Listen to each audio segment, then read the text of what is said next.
Non repetitive secondary structures, ये repeatedly आपको protein के स्ट्रक्चर में नजर नहीं आएंगे, but sometimes they are there, and these structures are approximately 1/2 of an average globular protein is organized into repetitive structure. यानी कि उसमें क्या होता है कि हेलिसेस बीटा प्लेटेड शीट्स होंगी जो कि रिपीटेडली उसके स्ट्रक्चर के अंदर होंगी, ठीक है। लेकिन क्या होता है कि the remainder of the polypeptide chain is described as, उसमें लूप्स हैं, कॉइल कन्फर्मेशन होती है। These are not repetitive secondary structures, यानी कि वो एक प्रॉपर शेप्स जो हेलिसेस और बीटा प्लेटेड शीट्स हैं, दीज आर रिपीटेटिव स्ट्रक्चर्स, इनको हम कहते हैं सेकेंडरी स्ट्रक्चर्स। लेकिन जो लूप्स बनते हैं या कॉइल लाइक स्ट्रक्चर्स बनते हैं, कॉन्फ़िगरेशंस बनती हैं, फॉर एग्जांपल उसने कॉम्पैक्ट स्ट्रक्चर बनने के लिए एक लूप लाइक स्ट्रक्चर बना दिया, उसके बाद उसने कॉइल लाइक स्ट्रक्चर बना दिया, तो these are non repetitive structures, and these structures are involved in the formation of a compact structure of a polypeptide chain. And these non-repetitive secondary structures are not random. ऐसा नहीं कि random structures होते हैं, but they simply have a less regular structure.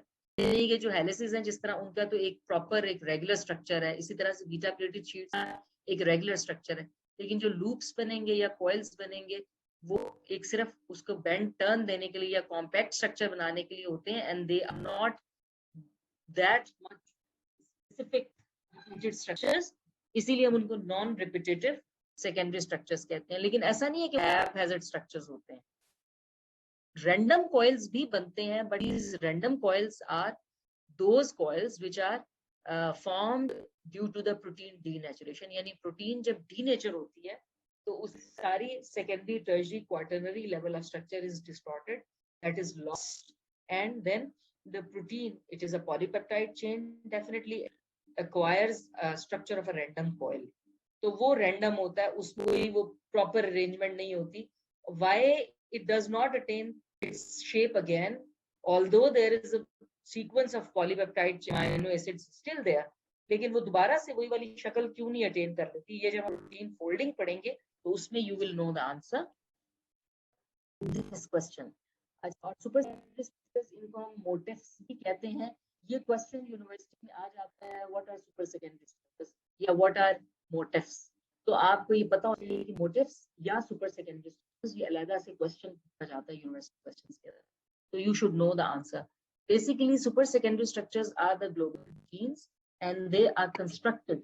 ये मैंने आपको पहले भी बताया कि super secondary structures are actually the combination of the all secondary structure elements. And this is, for example, the helices, beta plated sheets, coils. They produce specific geometric pattern.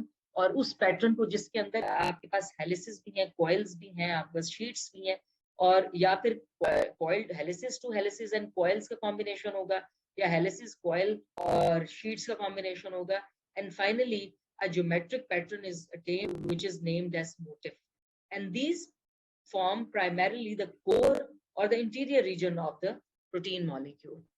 ठीक है, and they are connected by loop regions. For example, the beta bends and turns and at the surface of the protein. यानी कि अंदर core में आपके पास compact ये जो जितने भी repetitive structures हैं, they will be in core to form the compact structures, and these compact structures are formed because of the interactions between the R groups of the adjacent amino acid or adjacent polypeptide amino acid residues, जिसकी वजह से वो compact structures convert होते हैं. और जाहिर है compact बनने या स्ट्रक्चर्स तो ऊपर जब वो टर्न या bends will be on the surface and loops will be on the surface and coils will be on the non-repetitive जो random structures होते हैं, non-repetitive structures are on the surface, and these repetitive secondary structures are in the core of the protein to form a compact 3D structure which are named as motifs. So secondary structures are usually produced by the close packing of the side chains from adjacent secondary structural elements, and motifs are actually associated with particular functions of that particular protein. And proteins that, for example, the proteins that bind to the DNA chain, they contain a limited number of motifs. Sorry.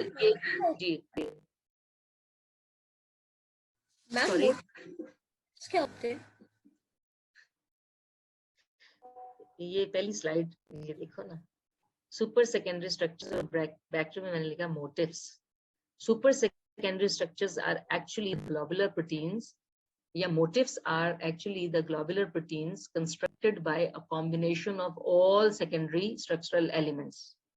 यानी यहाँ secondary structural elements जो होंगे उनके combination से एक complex polypeptide chains हैं, approximate किया, उनमें helices, beta pleated sheets, turns, loops, bends, ये चीजें बनी.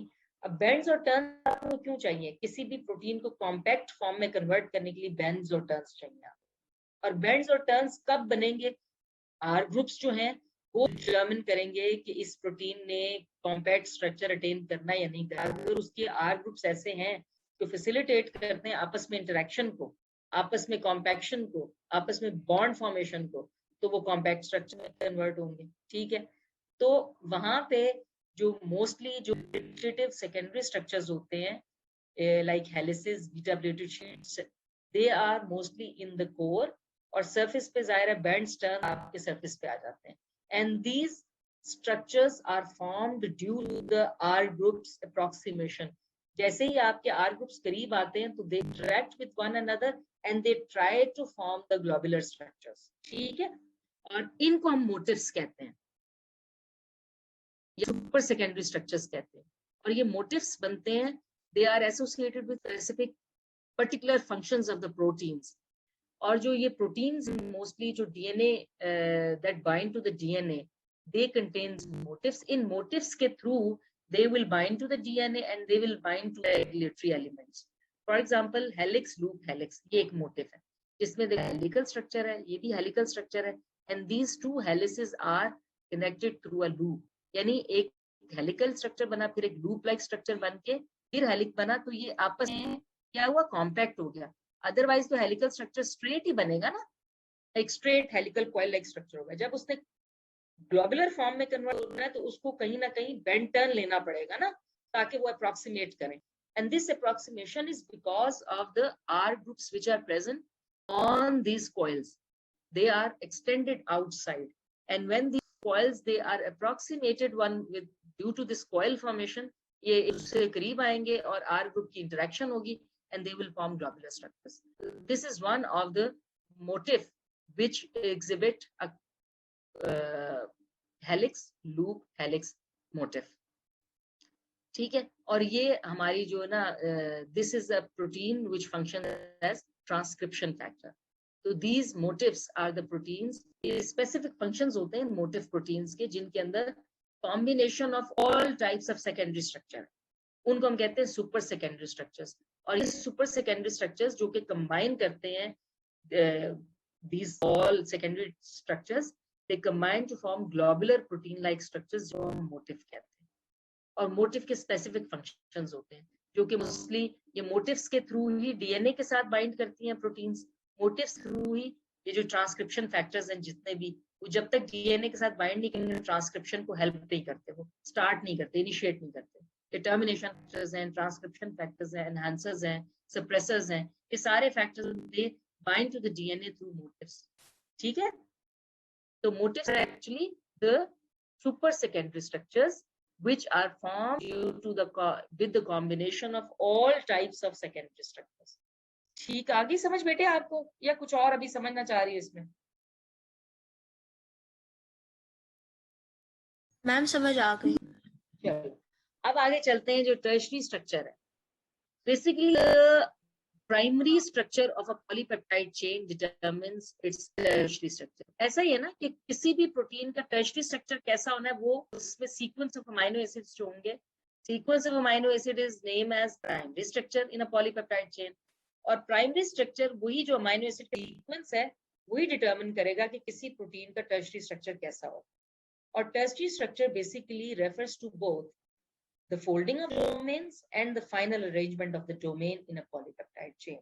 यानी डोमेन की फॉर्मेशन और उसकी फाइनल अरेंजमेंट किसी भी पॉलीपेप्टाइड चेन में क्या होगी, ये टर्शरी स्ट्रक्चर है basically. Ma'am, the word domain here refers to the secondary structure, right? कि जो secondary structure की bending और folding. नहीं, वो जो था उस लेवल पे that was motif. That was motif. Okay. यहाँ पे फर्क क्या आएगा, यहाँ पे और इंटरेक्शंस बनेंगी। सेकेंडरी स्ट्रक्चर में सिर्फ हाइड्रोजन बॉन्ड्स तक है या वैन डेर वाल्स फोर्सेस है। जब इंटरेक्शंस मजीद बनती है और मजीद कॉम्पैक्ट ग्लोबुलर स्ट्रक्चर बनेगा ना, तो that those interactions will make it more compact, more globular, domain-like structure. That is tertiary structure. Ma'am इसमें डाइसल्फाइड लिंकेजेस और हाइड्रोफोबिक हाँ, इंटरेक्शंस, इसमें हाइड्रोफोबिक, हाइड्रोफिलिक, डाइसल्फाइड, आयनिक इंटरेक्शंस, ये सारी इंटरेक्शंस डेवलप होंगी and it become more compact, more compact structure and which is stabilized by multiple type of forces. Secondary structure याद रखना, secondary structure में जो forces हैं they are hydrogen bonds and van der Waals interactions. इसके अलावा कोई force नहीं है जो उसको यानी स्टेबलाइज कर रही हो स्ट्रक्चर। ठीक है, तो टर्शरी स्ट्रक्चर में it is a structure of globular proteins in exsolution in compact, is compact and with a high density of the atoms in the core of the molecule. अब यहाँ पे जो प्रोटीन मॉलिक्यूल बनेगा ना, यहाँ पे more atoms are found in the core of the molecule, क्योंकि उनके दरमियान में इंटरेक्शंस बहुत ज्यादा डेवलप हो चुकी हैं। They are compact structures now. ठीक है, aqueous solution के अंदर they form the compact structures and hydrophobic side chains are buried in the interior, whereas the hydrophobic groups are generally found on the surface of the molecule. Hydrophobic उसके अंदर क्यों है, core क्यों है, और hydrophilic surface पे क्यों है? Ma'am because of aqueous environment. aqueous solution है। Because of Conjugating. हमने बात ये की कि ये ग्लोबुलर प्रोटीन स्ट्रक्चर्स होते हैं which are formed in aqueous solution in and they are compact. तो aqueous solution में जब compact structures बनेंगे तो hydrophobic R groups will be always buried in interior, whereas the hydrophilic groups will be on the surface of the molecule generally. तो ये देखो, ये these are the tertiary structures.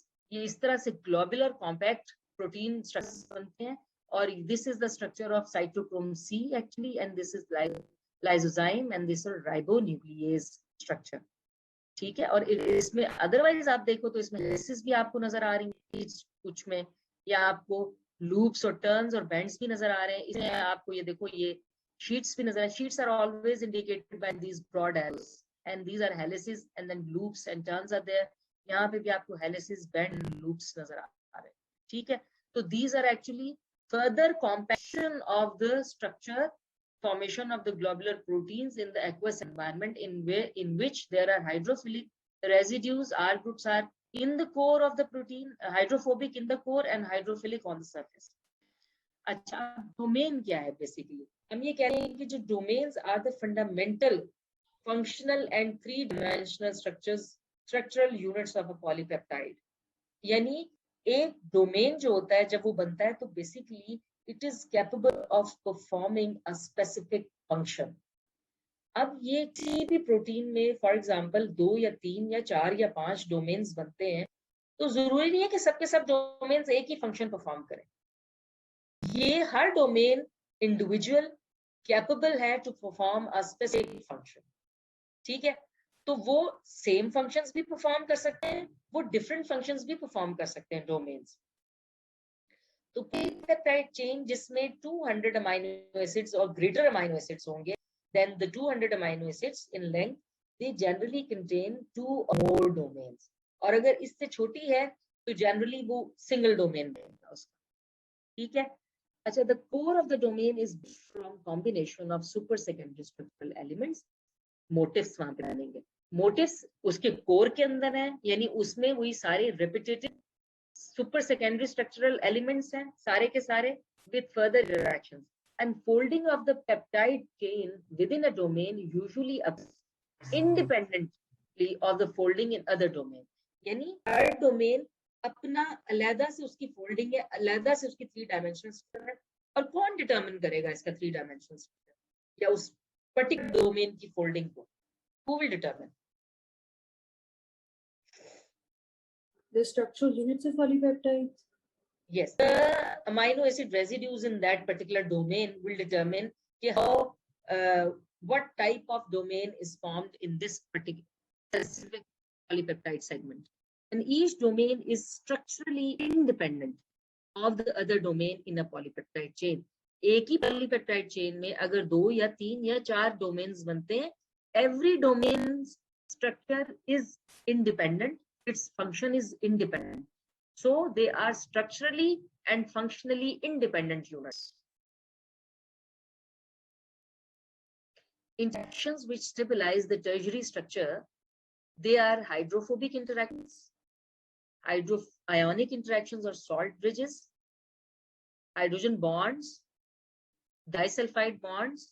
अच्छा, ये बताओ कि जो हाइड्रोफोबिक, अब ये जैसे आपसे पूछते हैं ना कि इलेबोरेट और give the interactions stabilising the tertiary structure, तो जब हमें कह दिया कि गिव या इलेबोरेट या which interactions stabilize the tertiary structure of a protein, तो जब हमने which कह दिया या elaborate कह दिया या, तो फिर आप सिर्फ ये नाम नहीं लिखते. अगर आपको क्वेश्चन करते हैं कि enlist the forces or the interactions stabilizing tertiary structure, तो बस enlist तो that is okay. लेकिन जब हम कहते हैं कि give the interactions stabilizing the tertiary structure or which interactions stabilize the tertiary structure, so then you have to write the name and then you give the explanation कि ये hydrophobic interactions हैं तो ये किन अमीनो एसिड रेसिड्यूज के दरमियान में बनेंगी. अगर आयोनिक इंटरेक्शंस हैं या सॉल्ट ब्रिजेस हैं, सॉल्ट ब्रिजेस और ionic interactions are the same. अगर ये है तो ये किन अमीनो एसिड रेसिड्यूज के दरमियान में बनेंगी. हाइड्रोजन बॉन्ड्स हैं तो वो किन के दरमियान में बनेंगे. डाइसल्फाइड बॉन्ड्स हैं तो वो कब बनेंगे और वो किन के दरमियान में बनेंगे. तो तब you have to give the explanation, you have to mention the amino acid residues and then you have to tell. अब आपके पास इतनी ढेर सारी नॉलेज है regarding the amino acid residue, amino acids and the structure of the protein, तो मुझे आप में से कौन, या मैं ये पूछती हूँ rather than कौन कहने की बजाय. अच्छा जी, आप ऐसा कीजिए, हसन फराज अपना माइक म्यूट करो. Yes ma'am. अच्छा बेटे, आप मुझे ये बताओ कि ये हाइड्रोफोबिक इंटरेक्शंस जो स्टेबलाइज करेंगे टर्शरी स्ट्रक्चर को, अगर इसको एक्सप्लेन करना है तो कैसे करोगे एक्सप्लेन? मैम आपकी आवाज नहीं सही आ रही थी, दोबारा रिपीट कीजिएगा. मैं ये कह रही हूँ कि देखो उन लोगों के पास you have a complete knowledge of amino acids and their R groups, ठीक है. अब अगर मैंने ये कहा कि जब हम कहते हैं कि which interaction stabilise tertiary structure, या जब हम कहते हैं कि give the interaction stabilising tertiary structure, तो आपने नाम के साथ उनको एलैबोरेट भी करना है. अब आप हाइड्रोफोबिक इंटरेक्शन बात करोगे तो आप इसको कैसे एलैबोरेट करोगे, कैसे एक्सप्लेन करोगे कि hydrophobic interactions are formed between which residues? Ma'am ये नॉन पोलर रेजिड्यू दरमियान होते हैं जो आर ग्रुप्स नॉन पोलर. ठीक है, R groups non polar. Example भी दोगे, you have to elaborate your answer with one example. Ma'am इनके एग्जांपल्स में आ जाएंगे ग्लाइसिन, एलेनिन, प्रोलिन. ठीक है, so basically these are the amino acids which are going to form the hydrophobic interactions, and these interactions will develop between the non-polar amino acid residues. ठीक है. अच्छा, ये Mohammad Mubeen, please unmute your mic. Mohammad Mubeen, please unmute your mic.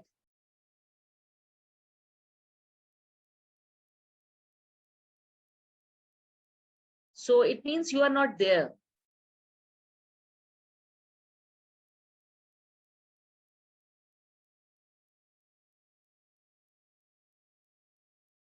Mohammed Mubin, are you in the class?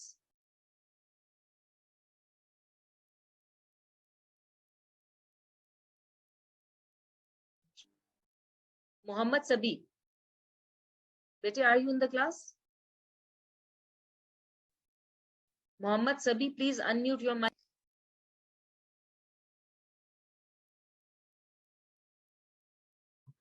Let me note your names so that I can mark previous lectures.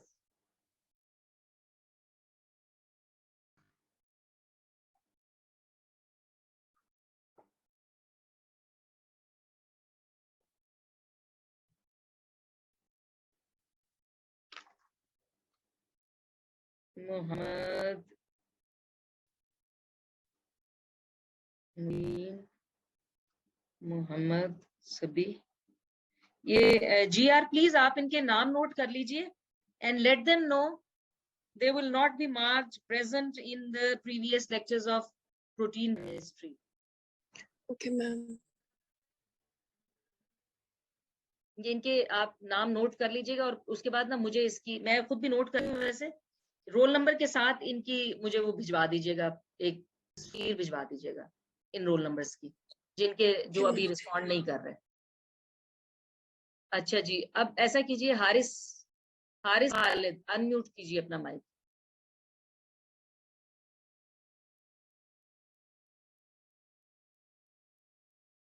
Haris Khalid. अच्छा जी अब्दुल्ला असगर।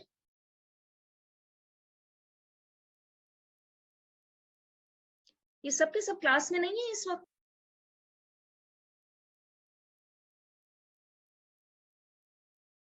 अब्दुल्ला असगर अपना mic unmute कीजिए। Abeera Javed please unmute your mic. Yes, ma'am. अच्छा बेटे next जो ionic interactions है what do you think which amino acid residues will help to form these ionic interactions? N terminals of amines, for example, arginine और carboxylic acid का जो है वो aspartic acid example में आ सकते हैं वो। यानी ionic interactions will be formed yes bridges will be formed between which residues? Cationic and anionic. हाँ यानी एसिडिक या बेसिक अमाइनो एसिड्स के दरमियान में बनेंगे या चार्ज्ड अमाइनो एसिड्स जो होते हैं उनके दरमियान में जो बनेंगे the interactions will be ionic interactions. तो आपको इनको इलेबोरेट करना विद द एग्जांपल्स ठीक है। अच्छा उसके बाद Ali Iftikhar please unmute mic. जी वालेकुम अस्सलाम।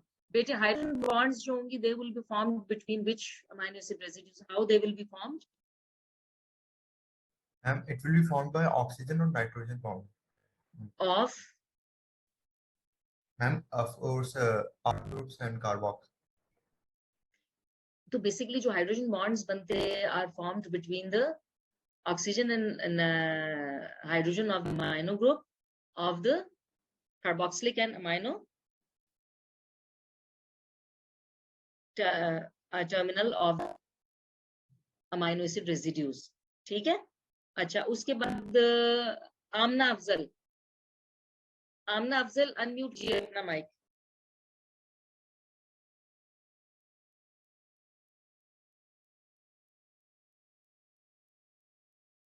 अच्छा जी आमना बशारत प्लीज अनम्यूट कीजिए अपना माइक। Yes, ma'am. बेटे आप मुझे ये बताइए कि डाइसल्फाइड बॉन्ड्स बनेंगे how these forces are stabilized, how these are formed between which amino acid residues? Ma'am, disulfide bonds are formed between cysteine, sulfur containing amino acids. Methionine के दरमियान होते हैं disulphide bonds? No, ma'am, because they do not contain thiol group. शाबाश ठीक है। तो basically आप जब डाइसल्फाइड बॉन्ड्स की बात करोगे तो आप सिस्टीन की बात करोगे और cysteine amino acid residues will be able to form the disulfide bonds and disulfide bonds are actually the covalent bonds. तो ये मैं वही आपकी बुक से जो आइसोल्यूसिन और ल्यूसिन के दरमियान में हाइड्रोफोबिक इंटरेक्शंस हैं both these amino acid residues are hydrophobic in nature.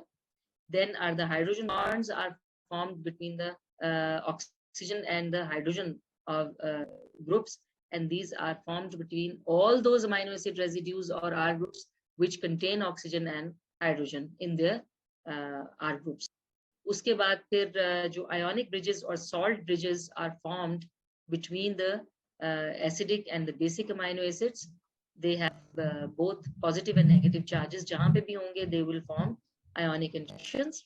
And then are the disulfide bonds which are formed between the cysteine residues due to their thiol group, the presence of oxygen.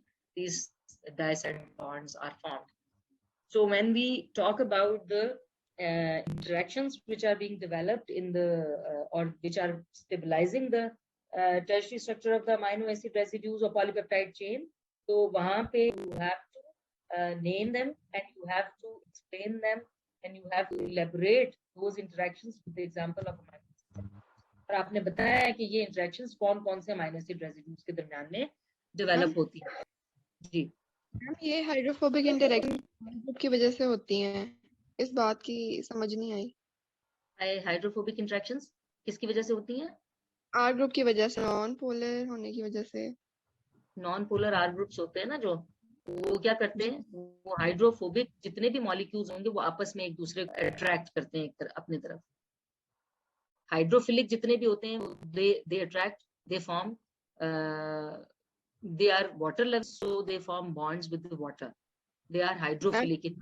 तो वो hydrophilic interactions भी develop करते हैं आपस में.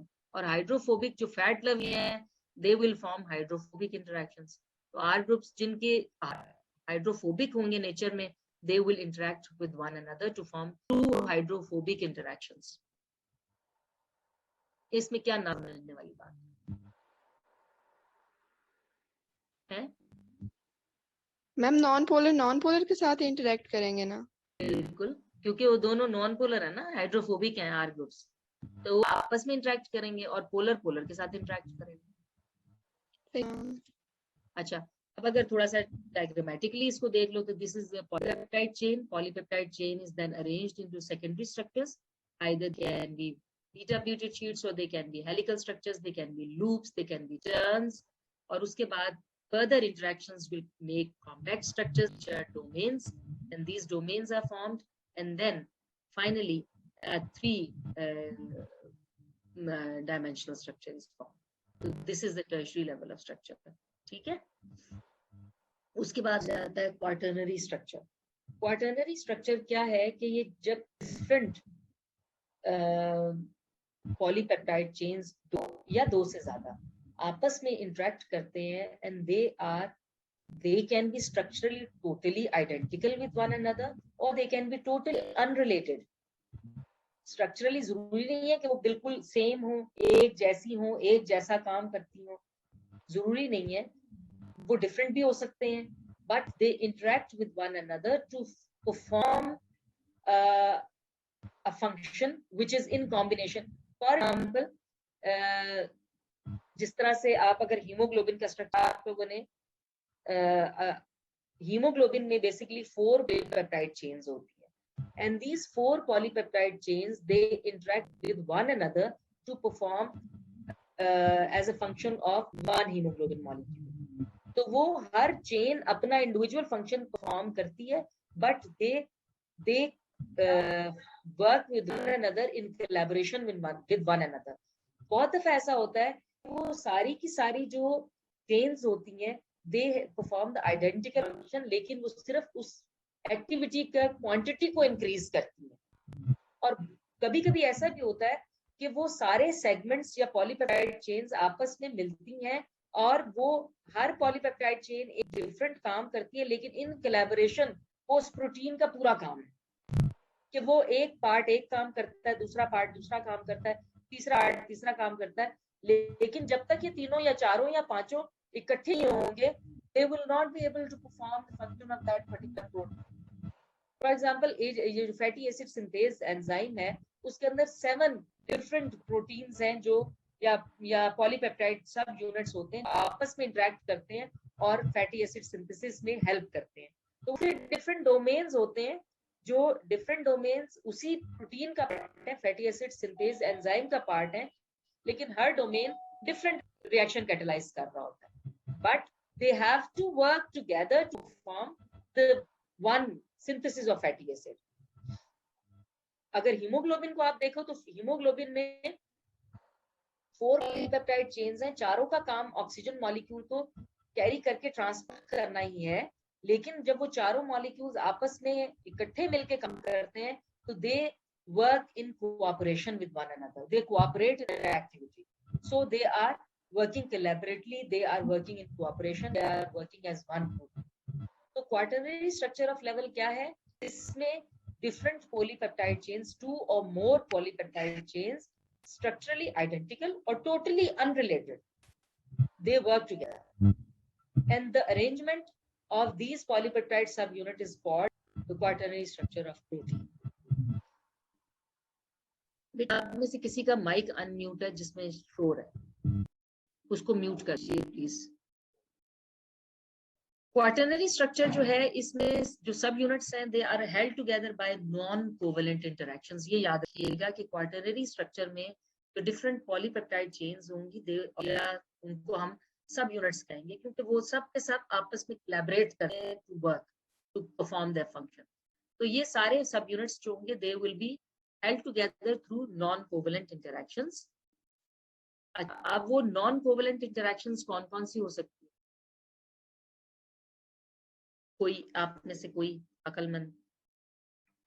Hydrophobic hydrogen interaction, bonding, morning ionic bonding. हो सकती है, ठीक है। अच्छा, हाँ।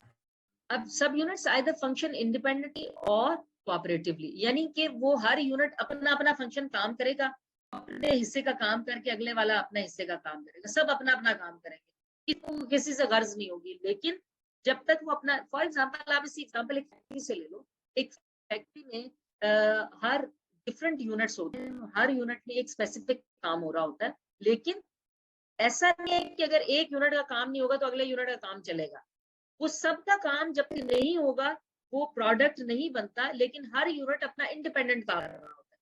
पैकिंग यूनिट में पैकिंग हो रही होती है, जहाँ पे प्रेसिंग हो रही है फॉर एग्जाम्पल वहां पे प्रेस हो रहे होते हैं, जहाँ पे बटन लगने हैं वहां बटन लग रहे होते हैं, जहाँ पे स्टिच होनी होती है वहां स्टिचिंग होती है, कटिंग में कटिंग होती है। हर यूनिट इंडिपेंडेंटली काम कर रहा होता है, लेकिन उन सब का काम जो है कलेक्टिव होता है। ऐसा नहीं हो सकता कि एक यूनिट बंद कर दें दूसरा यूनिट काम करता रहे तो काम चलता रहे। They will have to work together to give the final outcome. और जो कोऑपरेटिव जो या डिपेंडेंट जो होता है, कोऑपरेटिविटी की बात अगर करेंगे तो फॉर एग्जांपल आप टॉफियां आपने पैक करनी है रैपर्स में, अगर एक बंदा काम कर रहा है तो वो एक वक्त में 2 घंटे में वो पैक करता है, तो 2 लोग जब इकट्ठे होंगे तो 4 करेंगे, 3 होंगे तो वो हो सकता है 8 करें, और इसी तरह से 4 होंगे तो सभी कर तो काम सेम रहे हैं but they are cooperating with one another. और उसमें वो हेल्प कैसे कर रहे हैं कि एक कहता है चलो जब 2 लोग हैं तो एक कहता है मैं इधर पैक करता जाता हूँ, तुम इसको लिफाफे में डालते जाओ। तो वो क्या हो रहा है, वो इकट्ठा एक ही काम कर रहे हैं, लेकिन वो काम जो है उसमें वो उसको एक दूसरे को हेल्प कर रहे हैं, उसी काम में सेम काम में पैकिंग के अंदर ही हेल्प कर रहे हैं, लेकिन वो एक दूसरे को करेंगे सेम काम बट दे विल कोऑपरेट, उसमें एक्सपीडाइट कर देंगे प्रोसेस को। वरना अगर वो सिंगल यूनिट कर रहा होगा तो वो कर तो रहा but the process will be slow, but when the other sub units they help, they cooperate and they expedite the process. ठीक है, इन दोनों में फर्क ये है। अब यहाँ पे अगर आप देखो तो this is the primary level of structure जिसमें polypeptide chain, this is secondary, this is tertiary, and this is the quaternary level where the different tertiary segments they are collaborating with one another to perform one protein like structure। ठीक है,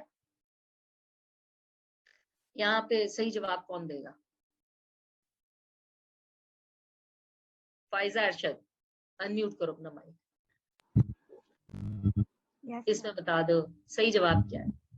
peptide bond, ma'am पढ़ लो एक minute. पढ़ लो।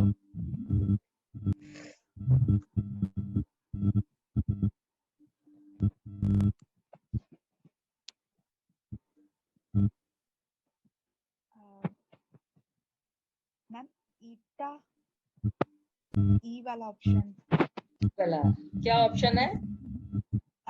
Has partial double bond character. C क्यों ठीक नहीं है?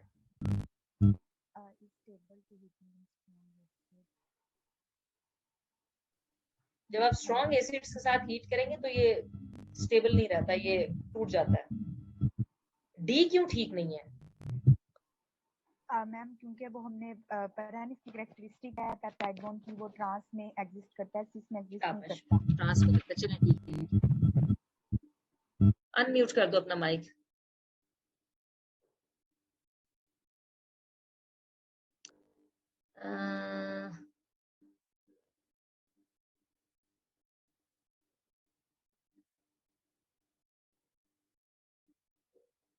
अच्छा जी, ये कौन जवाब देगा इसका?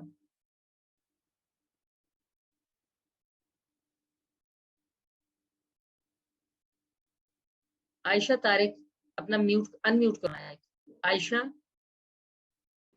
Yes, Ayesha ma'am. तारिक, इसमें बताओ बेटा सही वाला जवाब क्या है? एक सेकंड में पढ़ लूं। पढ़ लो। आयजा वापस आई है या आयजा अभी तक सो रही है? मैम D क्या है डी, क्या है पढ़ो। domains are a type of secondary structure. Yes, ma'am. अच्छा आयजा ये कह रही है डी ऑप्शन करेक्ट है, तुम क्या कहती हो? तुम सुबह वाले सेक्शन क्लास में किधर थी? मैम मेरा माइक्रोफोन खराब हुआ था, मैंने अब फोन चेंज किया है दूसरा। चलो, ये कह रही है कि D option is the correct option, तुम क्या कहती हो? एक मिनट मैम। जैसे ही मैं सवाल पूछना शुरू करती हूँ आपका नंबर जो है वो कम होना शुरू हो जाता है, you leave the class.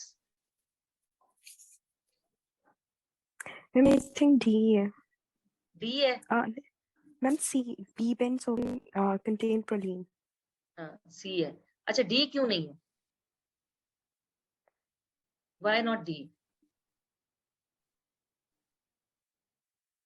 Ma'am tertiary होता है। It is tertiary level of structure, अभी तो पढ़ा हमने।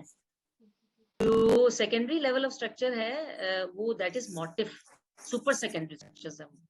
Domains are tertiary level of structure, that is not secondary level of structure. Yes. अच्छा जी, चलें ठीक है। ये हीम प्रोटीन्स जो है ये मैं अभी करवा सकती हूँ, मैं 15 मिनट्स। अच्छा अब यहाँ पे बेसिकली जब हम क्वार्टरनरी लेवल ऑफ स्ट्रक्चर और टर्शियरी लेवल ऑफ स्ट्रक्चर की बात करते हैं ना, we always explain quaternary and tertiary proteins with heme protein. One heme protein is myoglobin and another is hemoglobin. Hemoglobin is the example of quaternary level structure and myoglobin is an example of tertiary level of structure.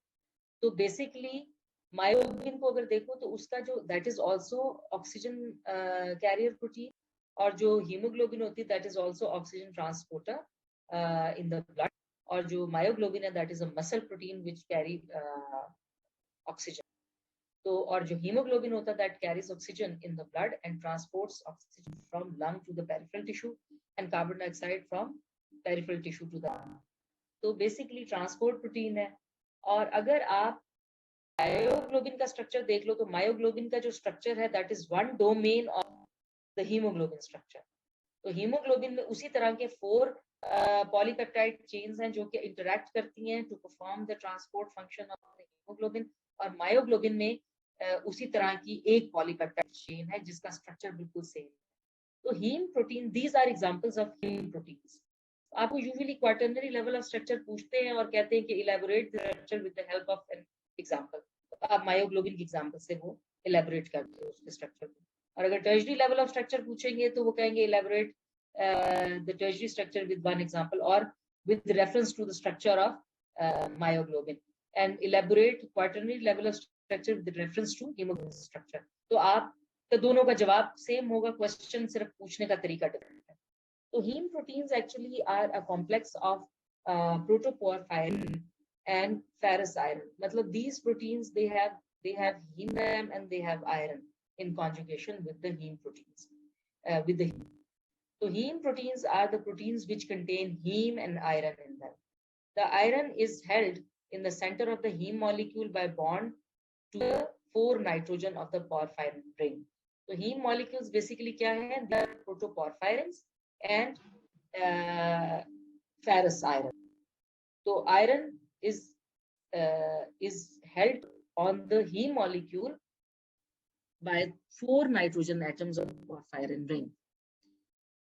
The heme can form 2 additional bonds, one each side of the planar porphyrin ring. ठीक है? इसका यानी ये दो additional bonds बना सकता है, one with oxygen और दूसरा ये बनाता है जो पॉलीपेप्टाइड चेन जिसमें इनकॉर्पोरेट होता है। और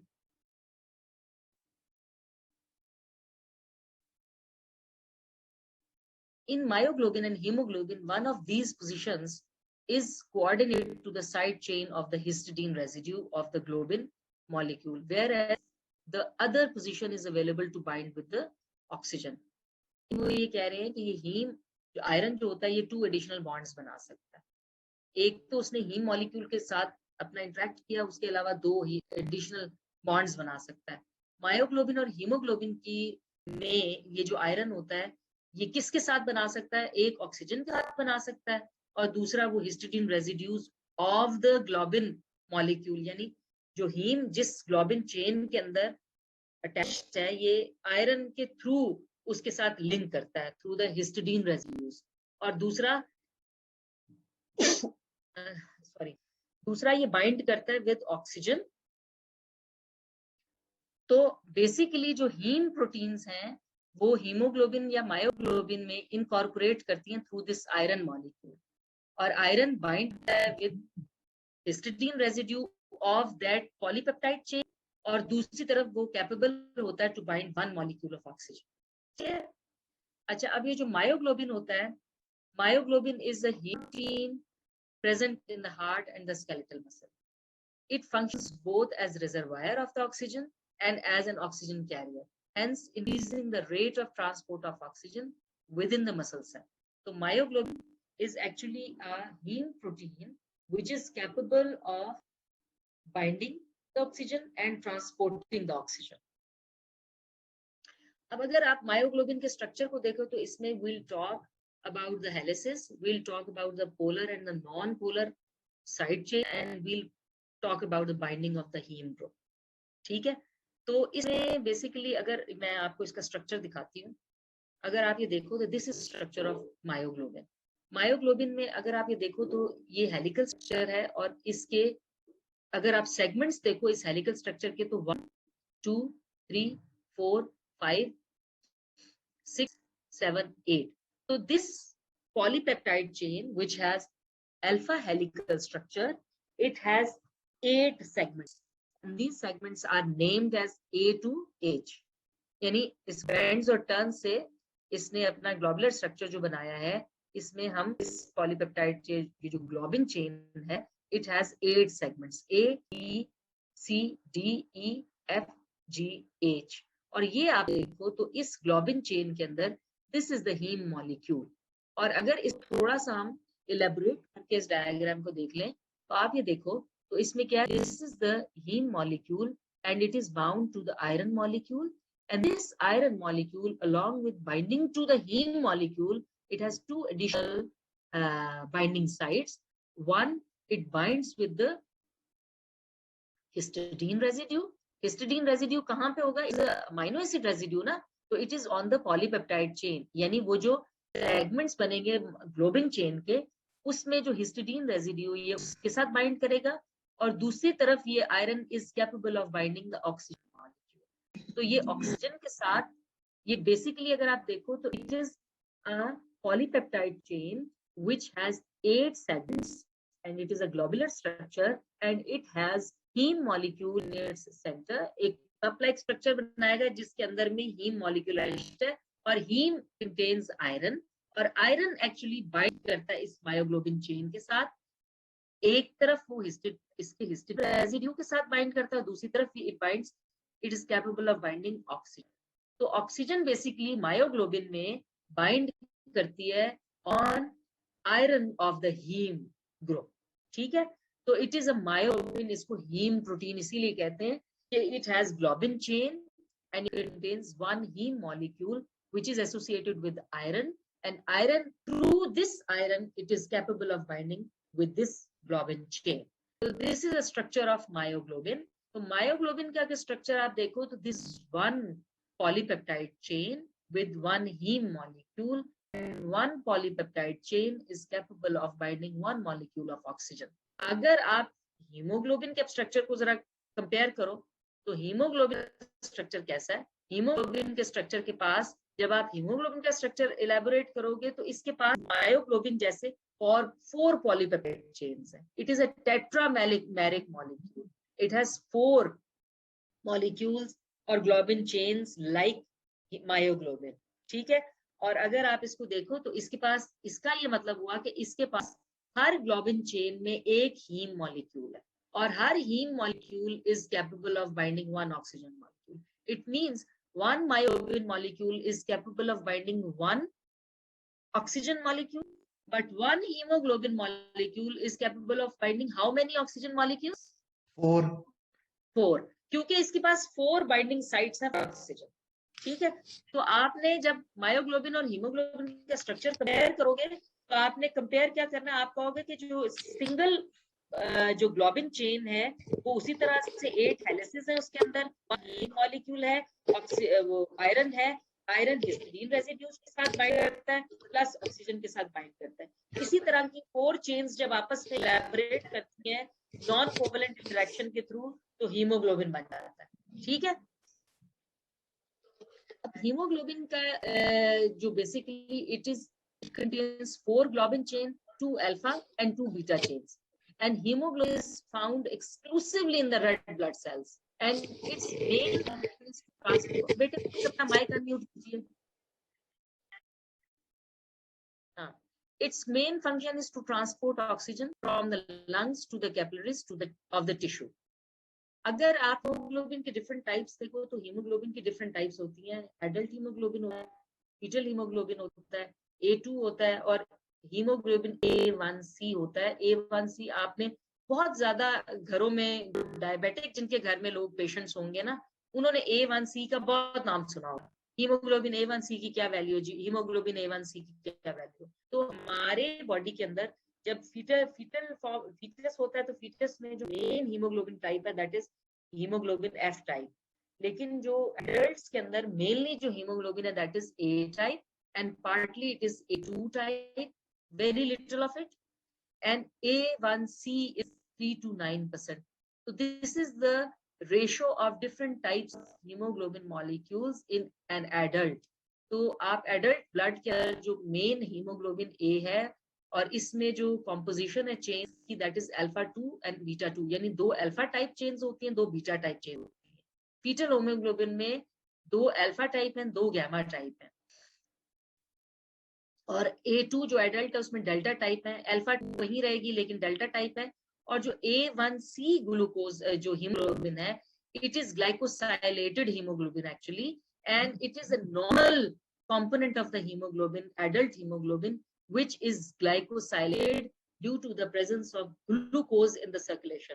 और डायबिटिक पेशेंट्स में चूंकि ग्लूकोज लेवल ज्यादा होते हैं तो इसकी ग्लाइकोसाइलेशन का रेशियो जो होता है या परसेंटेज होती है that is increased and that is an important prognostic and diagnostic factor in the case of diabetic patients जिनका हम 3 months का कंट्रोल देखने के लिए कि लास्ट 3 months में इस पेशेंट का ब्लड ग्लूकोज का क्या कंट्रोल रहा है हम इसकी परसेंटेजेस कराते हैं. This is a application of haemoglobin A1C. हम एग्जाम में ये आपसे पूछते हैं कि what is the significance of hemoglobin A1C, what is the biochemical importance of hemoglobin A1C.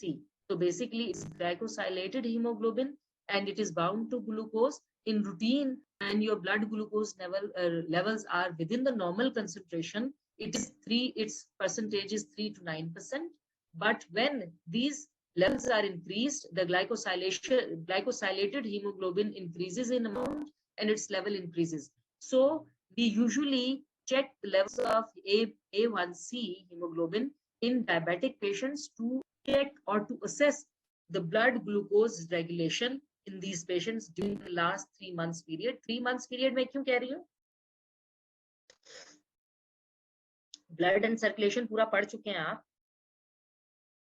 Physiology में. Blood and circulation because red blood cell Ma'am, because 120 days. Life span is 120 days which is 3 months.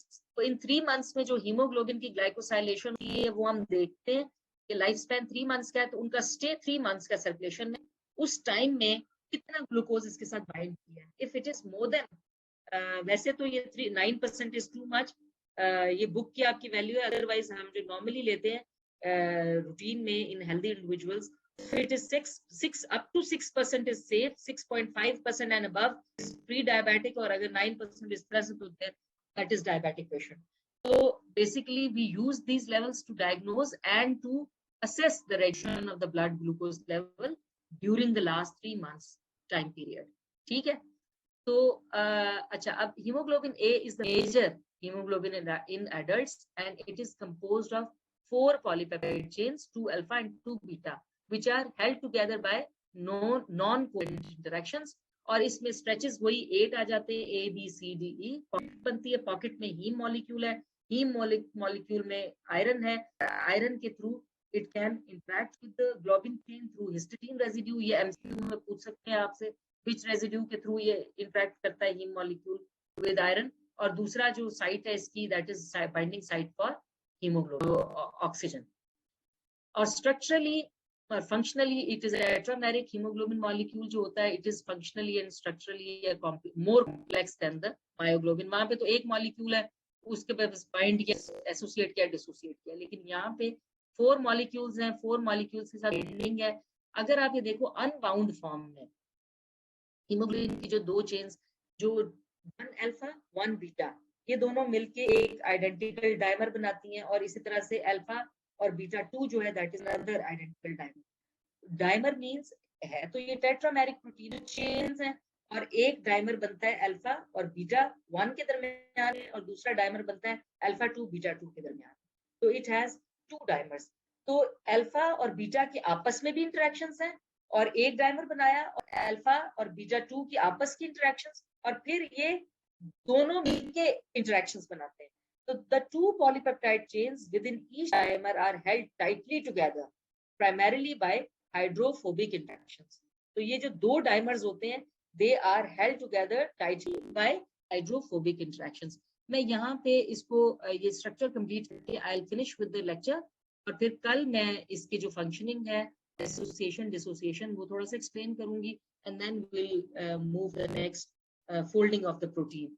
तो basically इसमें इंटरचेन interactions भी होंगी और इंट्राचेन भी होंगी दोनों में.